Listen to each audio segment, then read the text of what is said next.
सबको शालोम। और फिर एक बार हम यहाँ पर इकट्ठित हुए हैं कि जब परमेश्वर के वचन का अध्ययन करने के लिए और मसीही जीवन, विश्वासी जीवन जो है, इसकी सच्चाई को जानने के लिए। पिछली बार मैंने बताया था सेवकों के बारे में।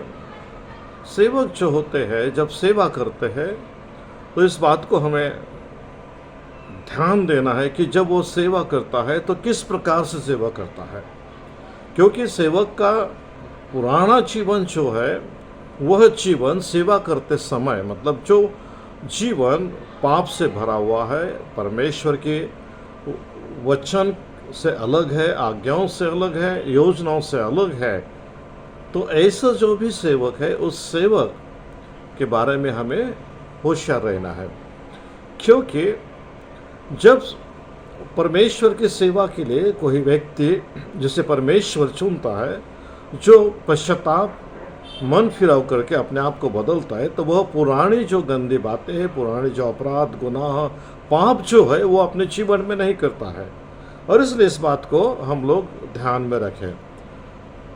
लोग नाम तो रखते हैं पर इस बात का अध्ययन नहीं करते कि वो सेवक आज इस स्थिति में कैसा है, और ये महत्वपूर्ण बात है। और इसलिए अभी हम लोग सेवकों के बारे में अध्ययन करेंगे कि जैसे कि पहले ईसा मसीह का जन्म होने से पहले जो सेवक थे, मतलब उनके पद और उनकी जिम्मेदारी क्या है, उसके बारे में भी हम लोग अध्ययन करेंगे।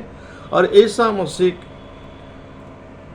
जिन्होंने अपनी कलीसिया को प्रस्तापित किया, और उनके समय से जो सेवकगण है, तो उस सेवकगण के बारे में, उनकी जिम्मेदारी क्या है, उनका पद और पद के हिसाब से उनकी जिम्मेदारी, काम जो कुछ भी है, उसके बारे में अध्ययन करें, ताकि हमें पता चलेगा कि सेवक सच्चे कौन से होते हैं।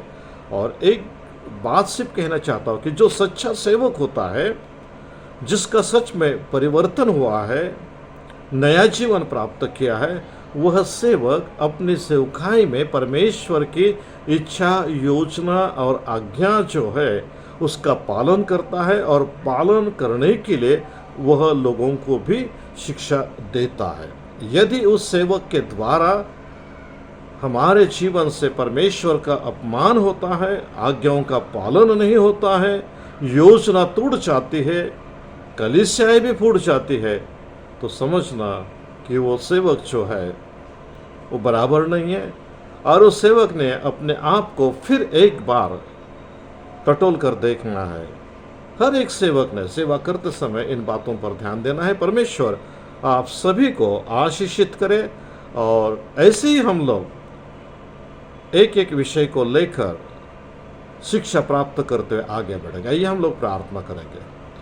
हमारे जीवित और आसमानी पिता परमेश्वर, हम तुझे धन्यवाद देते, स्तुति करते, एक सुंदर समय दिया है पिता परमेश्वर। जो सेवकों के बारे में हम अध्ययन करना चाहते हैं, हम प्रार्थना करते हैं कि हमें समझदारी की आत्मा तू दे, साथ ही साथ ज्ञान, बुद्धि, ताकत, समझदारी दे, जिसके द्वारा हम सेवकों के बारे में अच्छी तरह से अध्ययन कर सके।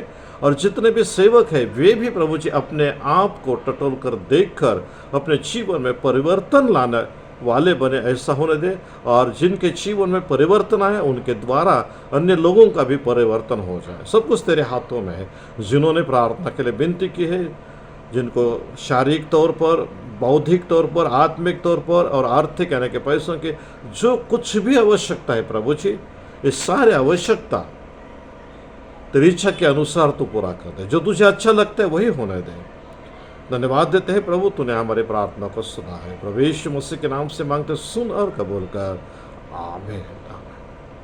फिर एक बार आप सबको मैं बिशप डॉक्टर प्रवीण रणदिवे प्रभु यीशु मसीह के नाम में शालोम कहता हूँ, और यही इच्छा प्रकट करता कि हम ऐसे ही परमेश्वर के सेवकाई के लिए कुछ बातों को यहाँ पर सीखेंगे। सारे प्रेयर पॉइंट के भी सदस्य और जो सुन रहे हैं सभी को प्रभु बहुत आशीषित करे। आमीन।